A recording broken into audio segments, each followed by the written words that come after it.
EMS TV के सभी दर्शकों को सनत जैन का सादर नमस्कार।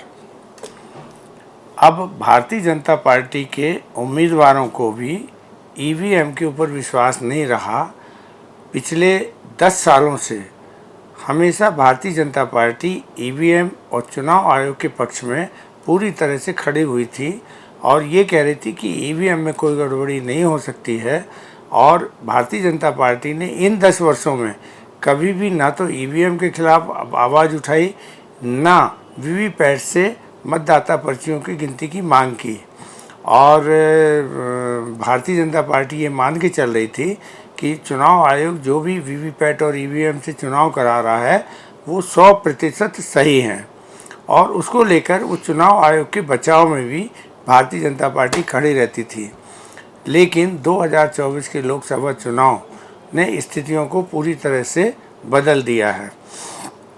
महाराष्ट्र में भारतीय जनता पार्टी के जो अहमदनगर से उम्मीदवार थे, उन्होंने 40 पोलिंग स्टेशन पर ईवीएम मशीन की और मतगणना कराए जाने की मांग की है। तो ये भारतीय जनता पार्टी के उम्मीदवार थे जिन्होंने चुनाव आयोग में एप्लीकेशन लगाकर और ईवीएम मशीन को चुनौती दी है।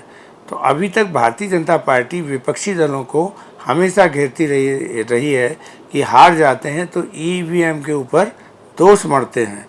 लेकिन अब भारतीय जनता पार्टी के ही उम्मीदवार चुनाव आयोग में ईवीएम मशीन की जांच के लिए न केवल आवेदन कर रहे हैं, उनको पैसे भी जमा कर रहे हैं कि हमारी पोलिंग स्टेशनों की जांच कराई जाए। भारतीय जनता पार्टी के एक अन्य उम्मीदवार ने भी तेलंगाना में 20 पोलिंग स्टेशन की जांच की मांग की है। तो अब एक नई बात सामने आ गई कि ईवीएम मशीन और वीवीपैट की कार्यप्रणाली को लेकर भारतीय जनता पार्टी को भी अब दिक्कतों का सामना करना पड़ रहा है और उनके खुद के उम्मीदवार अब इसके खिलाफ उठकर खड़े हो रहे हैं। तो इससे भारतीय जनता पार्टी और चुनाव आयोग, जो अभी तक ईवीएम मशीन के बचाव में खड़ी होती थी और मतदाता पर्चियों को गिनने या नहीं गिनने को लेकर तरह तरह के बहानेबाजी करती थी, अब उसमें भारतीय जनता पार्टी के ऊपर भी दबाव बन गया है और चुनाव आयोग के ऊपर भी अब दबाव बनना तय है। इसके अलावा 11 पोलिंग स्टेशन की जांच की मांग लोकसभा के चुनाव के बाद की गई है और इसमें से 8 लोकसभा के क्षेत्र हैं और 3 विधानसभा के हैं। मतलब 8 लोकसभा के उम्मीदवारों ने अपने चुनाव क्षेत्र में ईवीएम मशीन की जांच की मांग करते हुए एप्लीकेशन लगाई है और 3 विधानसभा के हैं। ऐसी स्थिति में अब जैसे ही वेकेशन ख़त्म होगा सुप्रीम कोर्ट का और 45 दिन के अंदर इन सारे मामलों की जांच चुनाव आयोग को भी करना है और इलेक्शन पिटीशन भी करीब इतने दिनों के अंदर ही लगानी पड़ती है। तो अभी इलेक्शन पिटीशन का मामला तो नहीं आया है, लेकिन 45 दिन के अंदर इलेक्शन पिटीशन भी विभिन्न हाई कोर्ट और में लग सकती हैं। उनको लेके भी एक जांच प्रक्रिया जहाँ जहाँ पिटीशन लगेंगी वहाँ के बारे में भी चुनाव आयोग को निर्णय करना पड़ेगा। चुनाव आयोग की सबसे बड़ी मुसीबत ये हो रही है कि अब भारतीय जनता पार्टी को स्पष्ट बहुमत नहीं मिला है और चुनाव आयोग के कार्यप्रणाली को लेकर खास तौर से आदर्श आचरण संहिता और ईवीएम मशीनें समय समय पर खराब होना और ख़ास तौर से जो प्रथम चरण से लेकर 7 चरण तक के मतदान हुए थे उनमें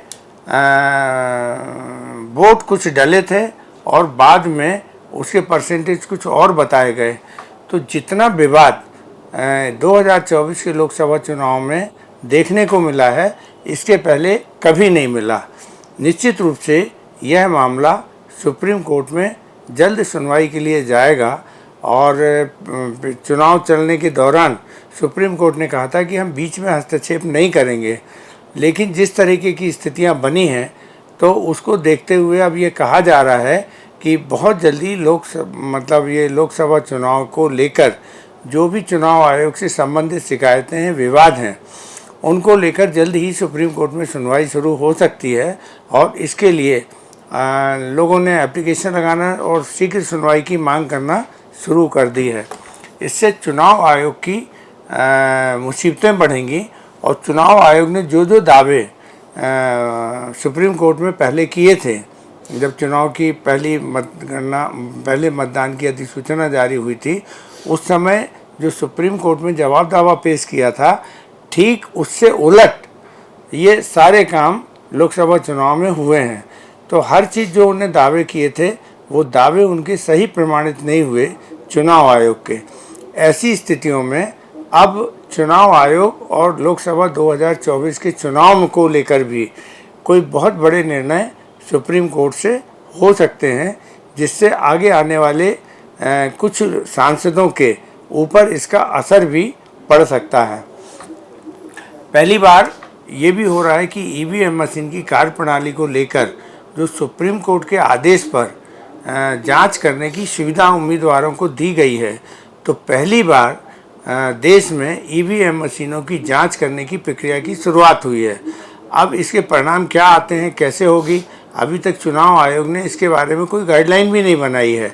ये भी एक विवाद का विषय है कि चुनाव आयोग में लोगों ने आवेदन तो कर लिए, पैसे भी जमा कर दिए, लेकिन वो जांच किस रूप में कैसे होगी, इसके बारे में अभी तक कोई गाइडलाइन चुनाव आयोग ने नहीं दी है। तो ये मामला बहुत तेज़ी के साथ फैलता जा रहा है और सुप्रीम कोर्ट को एक निश्चित समय सीमा के अंतर्गत इसे डिसाइड करना पड़ेगा और ये दबाव सुप्रीम कोर्ट के ऊपर भी होगा, क्योंकि जो 45 दिन की समय सीमा है वो समय सीमा के अंदर ही इन सारे विवादों का निपटारा सुप्रीम कोर्ट को भी करना पड़ेगा, ऐसा माना जाता है। तो अब चुनाव जो 2024 के लोकसभा चुनाव संपन्न हो गए, आज लोकसभा के सदस्यों ने शपथ लेना भी शुरू कर दिया है और 26 तारीख से नए अध्यक्ष का भी चुनाव हो जाएगा और लोकसभा अपनी कार्रवाई शुरू कर देगी। लेकिन इसको लेकर जिस तरीके के विवाद हैं उनको लेकर निश्चित रूप से जो समय सीमा खुद सुप्रीम कोर्ट ने तय की थी 45 दिन की, और 45 दिन तक ही ये मतदाता पर्ची वगैरह सब सुरक्षित रखी जा सकती हैं। तो ऐसी स्थिति में अब सुप्रीम कोर्ट के ऊपर भी दबाव है कि वह जल्दी से जल्दी सुनवाई करे और उन याचिकाओं का निपटारा करें। नमस्कार।